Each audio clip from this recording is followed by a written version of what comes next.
The nightmare for these women began on a May morning 10 years ago near the small town of Atenco.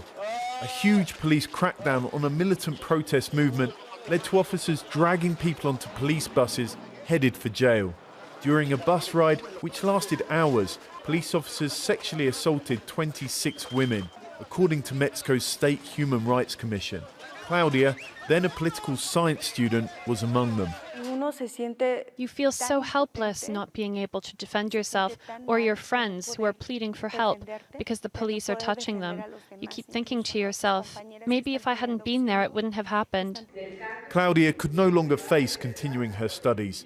Other women's relationships with partners and families were destroyed. 5 of them lost their freedom. They were held in prisons for more than a year.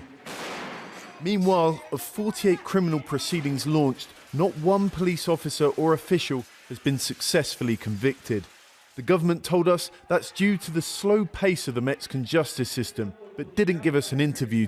Now, after a decade of struggle, the Inter-American Court of Human Rights is taking up the cases of Claudia and 10 other women.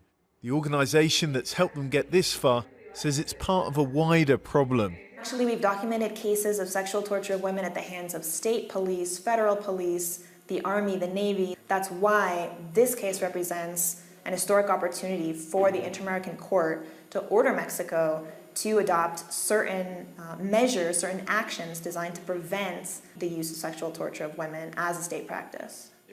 The case is especially significant because it was Mexican President Enrique Peña Nieto, then a state governor, who ordered the police operation.